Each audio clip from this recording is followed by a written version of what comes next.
Hey there. Hope everybody's doing all right.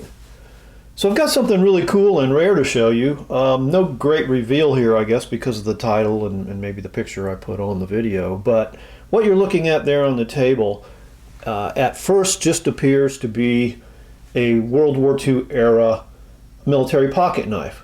It's specifically the MIL-K818 general purpose pocket knife. And it was designed to replace a lot of other World War II military pocket knives at the time, like the engineer's knife and the mountain knife and the tool for linemen. But it ended up just replacing these bone-handled Army engineer knives in 1945. And there were two companies that produced them. One was Stevenson. They only had a contract in 1945. And then also Kingston, which was a joint venture between Imperial Knife Company and Ulster Knife Company. That was formed in 1943 and disbanded in 1947. And they produced these knives from 1945 roughly through 1947. You can find the names of the companies on the bail. And here you can see that says Kingston. Hey, is this an opportunity for super zoom? I think so. Or you can find them that say Stevenson or Stevenson 45. That's the only marking that you'll find on the tools. There's no other markings on the blades or the tools. However, the first version was for the Marine Corps, and they're stamped U.S. Marine Corps on the side, and this one doesn't even say anything on the bail. They were a little different. They had the screwdriver cap lifter at the main blade end, and it was laid in here with the main blade between the other two tools on the back. And then the second version was for both the Marine Corps and the Army, where they moved the screwdriver cap lifter to the opposite end, alternated the tool layout. The ones for the Army, they won't say anything. But rarely you might get one that says U.S. by Stevenson, I think.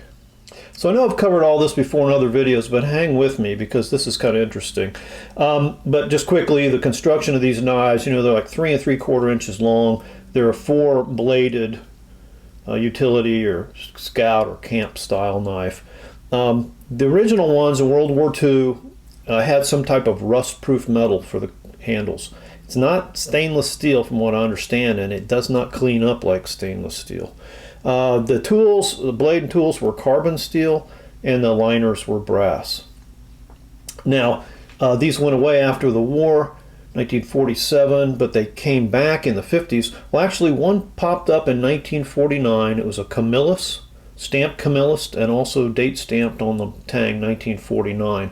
Those are extremely rare. But then they resurfaced, they started making them again in the late 50s, like 57, 58, where they would date stamp them. And those were all stainless steel blade and tools, stainless steel liners, and covers. And I've read somewhere that they were stainless steel with a big oversized shackle or bail so they could clip them to their, soldiers could clip them to their mess kits. Just throw the whole thing in a big pot of boiling water to sanitize it. I don't know if that's true or not. It would certainly make sense with the stainless steel varieties, but not these early varieties with carbon steel tools and brass liners. I wouldn't want to keep throwing that into a pot of water over and over. I wouldn't call these World War II era milk or demo knives rare.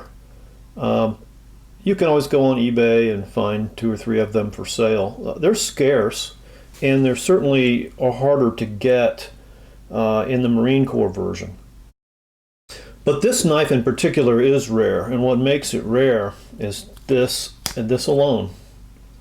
This is both a U.S. military pocket knife from World War II and an official Boy Scouts of America knife.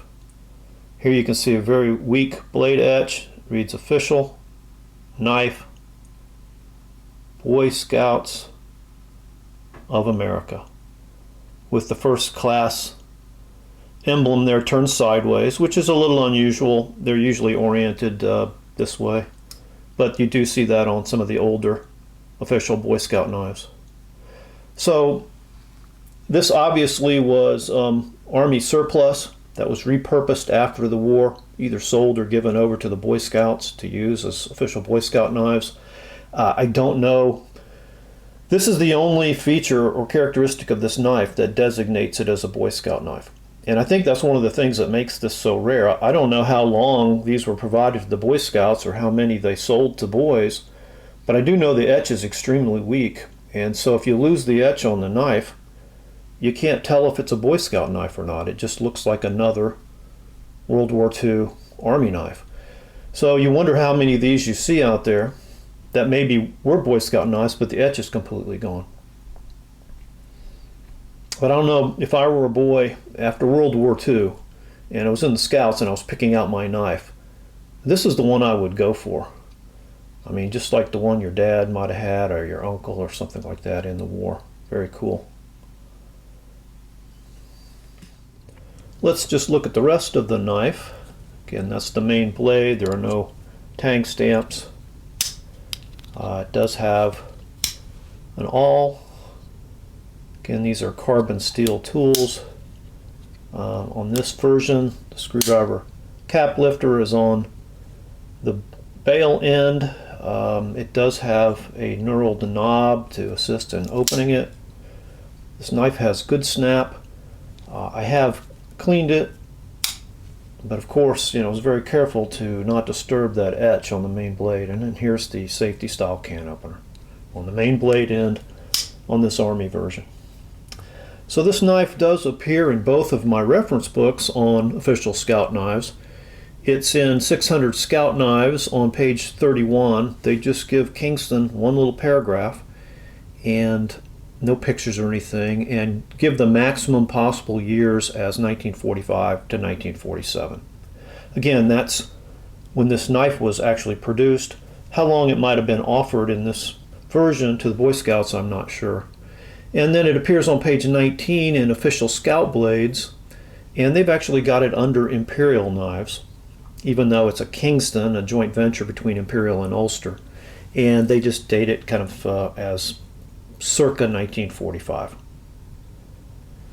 So I think this is just a really cool crossover knife. It started its life as a U.S. military pocket knife. It ended its life as an official Boy Scouts of America knife. I'm really not sure what collection to put it in. I collect both U.S. military pocket knives from World War II, and I collect official Boy Scout knives. Although my Boy Scout knife collection is really before World War II, this is certainly after World War II. So it's not exactly a Boy Scout knife of the greatest generation as I define that pre-World War II. But forgive me, I just love to use that epic intro that I made. I use it every chance I get. So I hope you found that interesting, taking a look at this really rare U.S. military pocket knife and official Boy Scout of America knife. Thanks for watching, and have fun collecting.